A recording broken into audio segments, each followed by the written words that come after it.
아파트 가격이 100억을 새 넘어섰습니다. 올 1월 초에 반포 레미안 원베일리가 전용 200제곱미터 35층 펜트하우스가 입주권이죠. 100억에 거래가 돼서 아마 올해 아파트 매매 가격이 최고가라고 이제 이렇게 생각을 했었는데, 지난달에 용산에 있는 더 나인힐이 이제 전용 200제곱미터가 110억에 거래가 돼서 또 신고가를 내었네요. 자, 100억이란 돈이 참 이렇게 아파트 한 채 값이 된다는 거는 사실 참 우리가 생각을 못 했었는데, 참 또 현실이 이렇게 또 다가온 것 같습니다. 자, 오늘은 모아타운에 대해서 한번 알아보겠습니다. 영상을 시청하시기 전에 좋아요와 구독을 눌러주시면 감사하겠습니다. 이 모아타운이라는 것은 사실 법적인 용어가 없습니다. 이게 법률 용어가 없어요. 이게 원래 2021년도 이사 대책에 나온 법이죠. 이사 대책 여러분이 잘 아실 거예요. 2월 4일날 대책을 발표하고 2월 5일날부터 빌라를 사게 되면 현금 청산 받는다. 그래서 아마 상당히 논란이 많았던 데죠. 뭐 우리나라가 뭐 무슨 주의야? 라는 얘기가 나올 정도로 굉장히 참 그 반응이 거세게 나왔었는데요. 이때 나왔던 이죠. 3080 도심복합공공. 그러니까 이 방식이 이제 수용 방식으로 갔고요. 그 다음에 수도권에 30만호, 전국에 80만호를 짓겠다. 그래서 야심차게 그 당시 그 노국토부 장관이 발표를 했습니다. 근데 그 후에 LH가 이제 땅 사기 나면서 이제 또 중간에 물러나셨지만, 거기에 나왔던 게 소규모 정비 관리 지역이 나왔었어요. 그러니까 이 관리 지역을 이제 서울시에서 또 서울 또 시장님이 또 교체가 되면서 아마 또 서울시에 또 아마 또 이름을 잘 짓는 분이 계신 것 같아요. 그래서 이거를 국토부 내용이 아닌 모아타운이다. 그래서 이제 이게 모아타운이 발생하게 됐는데, 이 법률 용어가 없기 때문에 그래서 소규모 주택 정비 관리 지역이라는 것을 붙일 수밖에 없습니다. 자, 사역 개요입니다. 이건 이제 국토부에서 발표가 됐던 거죠. 배경은 노후 신축 주택이 혼재한 저층 주거 지역을 대상으로 지역 단위 관리 계획을 수립해서 소규모 주택 정비 사업이 계획적 효율적 추진을 위해 도입을 했다. 자, 대상 지역은 10만 제곱미터인데요. 이 10만 제곱미터를 지정할 수밖에 없는 게 뭐냐면은, 자, 이렇게 10만 제곱미터가 있으면 여기에 이제 역세권이지 않습니까? 그러면 이렇게 건물들이 많이 들어서 있죠. 그럼 이런 데는 손을 댈 수가 없어요. 근데 이 뒤쪽으로 가면은 이렇게 뭐 가로주택 정비 사업, 그 다음에 뭐 소규모 재개발, 또 재건축을 할 수 있는 그러한 또 노후된 또 이 건물들이密집해 있죠. 그러면 이런 것을 우리가 할 적에 관리를 해줘야 될 거 아니겠습니까? 그래서 여기를 10만 제곱미터를 이렇게 관리를 해서, 관리를 해준다면 뭐를 할까요? 그렇죠. 쪼개기를 금지해 주겠다는 얘기죠. 쪼개기를 더 못하게 하고, 당신들이 여기에 대해서 동의서를 받아가지고 와라. 그럼 그때 우리가 인정해 주겠다.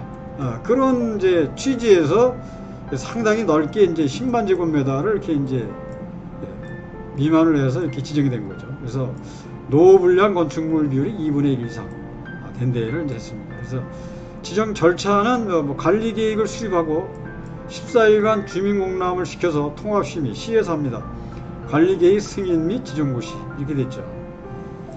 자, 관리 계획 수립 내용은 뭐 토지 이용 계획이라든가 정비 기반 시설 및 공동 이용 시설 설치 계획, 건폐율 용적률 등 건축물의 일도 계획 등이 이제 포함이 되는 거고요. 여기 이제 완화시켜줬죠, 이거를. 그래서 가로구역이 6m로 이렇게 둘러싸인 구역이 되는데 심의를 거치게 되면 이제 완화시켜주겠다. 약간 좀 삐뚤어져도 뭐 가로 6m, 이게 6m가 아니라 여기 약간 좀 이렇게 벗어나더라도 이제 완화시켜주겠다는 얘기고요. 노후도도 노후불량주택 67% 이상인데 이거를 57%도 완화시켜줬고요.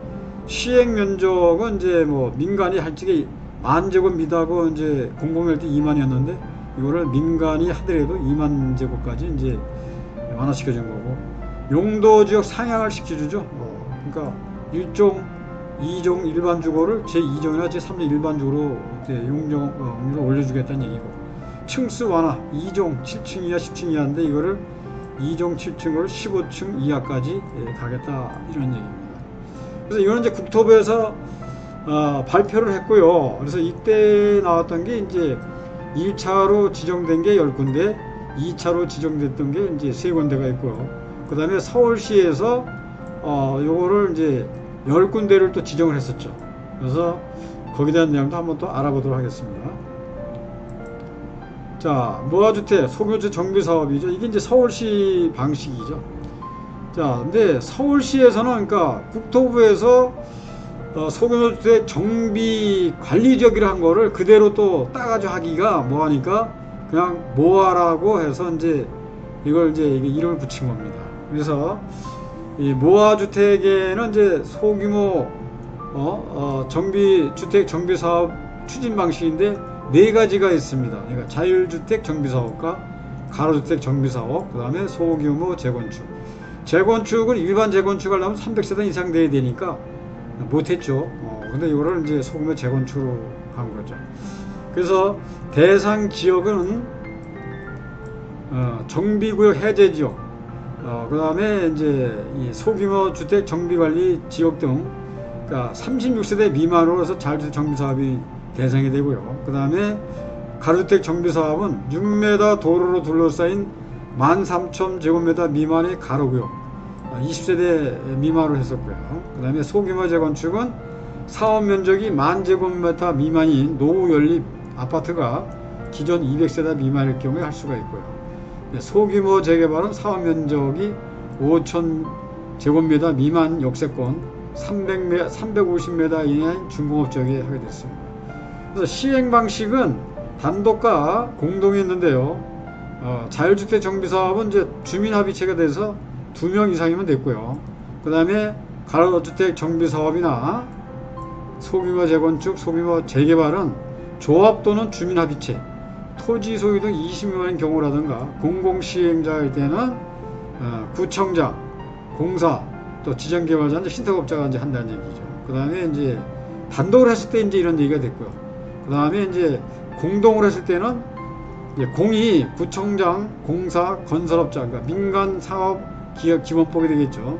등록사업자, 주택법, 신탁업자, 자본시장법이고요. 부동산 투자회사가 이제 할 수 있게 이렇게 이제 만들어놨습니다. 근데 동의 요건은 이제 자율주택 정비사업일 경우에는 이제 100%고요. 그 다음에 가로주택 정비사업은 이제 80%입니다. 그 다음에 소규모 재건축은 이제 4분의 3이고요. 그 다음에 소규모 재개발도 이 3분의 2 이상 80%입니다. 사업 기간은 평균 1년에서 2년을 본 거고요. 그 다음에 가주택 정비사업은 평균 2년에서 4년, 그 다음에 이제 소규모 재건축도 2년에서 4년이고요. 그 다음에 소규모 재건도 2년 4년인데 이게 이제 왜 그러냐면요. 우리가 이제 도시 및 주거 환경 정비에 따라서 이제 이게 그 구역 지정을 받지 않습니까? 이렇게 지형 도면을 따가지고 입안 제한을 해서 이 지역에 우리가 사업을 제한해서 거기에 이제 제한 승인이 떨어지면 이제 입안 제한해서 구역 지정이 떨어지게 되면은 그때부터 이제 이게 이제 뭐 추진이 조합 설립해서 이제 이게 가는 부분인데, 이 소규모 주택은 구역 지정이라는 게 없습니다. 그러니까 선 긋는 사업이 아니에요. 자, 아까 얘기했듯이 이쪽 지역에 대해서 하겠다 그러면은 여기에서 이제 본인들이 동의서를 받아서 80%가 이루어지면 그때 신청을 하게 됩니다. 그때 이제 이루어지는 거죠. 그러면 이미 선동의는 다 받았다 이런 얘기가 되겠습니다. 그래서 그동안에 동의서 80% 받기까지가 뭐 1년이 걸렸던 10년이 걸렸던 그거는 구에서 시에서 신경 안 쓰고 이제 일단 조합 설립 인가를 내주는 거죠. 본인들이 이제 동의를 80% 받았기 때문에 그럼 이거를 통합 심의를 합니다. 그 다음에 사업 시에 인가를 해주는데 이 소규모 주택 정비법은 관리 처분이 없습니다. 그래서 바로 또 이 관리 처분이 또 들어가죠. 그 다음에 이주민 착공이 들어가기 때문에 그래서 평균 2년 4년이라는 얘기가 여기서 나온 거죠. 그래서 굉장히 빠르죠, 입주까지가. 그래서 어떻게 보면은 또 서민들한테도 또 좋은 또 방법이 될 수도 있습니다. 자, 근데 우리가 또 주의해야 될 게 있습니다. 이게 이제 국토부가 발행을 1차로다 해서 아까 이제 1차, 2차 13개소를 했고 서울시에서 11개소를 했는데 국토부에서는 권리산정 기준을 지적을 못합니다. 권리산정 기준으로 이제 이 서울시에서 하게 되는데요. 자, 그런데 이게 또 다 틀립니다. 그래서 이게 요거를 또 별도로 뽑아왔습니다. 그래서 관리지역 대상지, 그러니까 모아타운이죠. 그러니까 기존에 그러니까 국토부 선도 사업에서 1차, 2차 13개소와 서울시 관리지역 이 서울시에서 관리한 11개소는 이제 24개가 되는데 이게 권리산정 기준일은 1월 20일입니다. 근데 이게 1월 20일까지 뭘 하려는 거냐? 이 기준이 있어야 되잖아요. 그래서 기준일까지 건축 허가를 하면은 이거는 이 허가일부터 이제 이 권리산정 기준이 되는 거죠. 이전에 허가를 받은 물건을 사게 되면 이제 이건 현금 청산이 아니고 이후에 건축 허가를 받았으면은 이거는 현금 청산입니다. 그런데 자, 그 다음에 서울시에서 또 이제 1차 공모를 했어요. 관리지역 후보지에서 21개소를 했죠.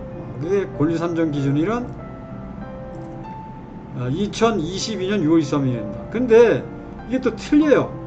기준일까지 이거는 착공신고입니다. 자, 이거는 이게 먼저 같이 건축허가 신고만 받으면 돼 라고 했다가는 이거 현금 청산이죠. 그래서 이걸 통일을 해줘야 되는데 이런 면에서 참 참 헷갈리죠. 헷갈릴 정도가 아니죠. 중개했다가는 진짜 아니라 날벼락 맞을 수도 있습니다. 근데 2차 공모죠. 2차 공모. 2차 공모 후보지는 26개소를 했습니다. 이게 2022년도 10월 27일. 기준일까지는 이것도 마찬가지 착공신고가 돼야 된다는 얘기입니다. 자, 그렇다 그러면은 3차 후보지가 나왔을까요? 이제 3차 후보지는 없습니다. 서울시에서 이렇게 기준을 잡아놨으니까 앞으로는 이 사업장에서 이제 이렇게 잡아가지고 오라는 거죠. 이쪽에다가 이렇게 동의서 받아서 와라. 그러면 우리가 이제 이렇게 권리산정일 기준해주고 거기에 대해서 심의해주겠다. 이게 바뀌었어요. 그래서 모아타운은 이제 이 앞으로 공모 2차 공모에서 3차 공모는 없습니다. 그래서 이제 각 지역에서 그러니까 이제 이렇게 절차에 따라서 조합 설립, 뭐 가로주택 정비 사업이 됐든 아니면 소규모 재개발이 됐든 또 소규모 재건축이 됐든 아까 얘기한 대로 그러한 기준 일정을 맞춰가지고 온다. 구분 소유자의 뭐 4분의 3 이상이라든가 80%든가 요거를 맞춰가지고 오라는 얘기죠. 그렇게 한다 그러면은 이제 개별적으로다가 이제 인정을 해주겠다 이런 얘기가 되겠습니다. 자, 오늘 영상은 여기까지입니다. 도움이 되셨다면 좋아요, 구독도 부탁드리겠습니다. 다음에는 신속통합 기획에 대해서 한번 영상을 올려보도록 하겠습니다. 시청해 주셔서 감사합니다.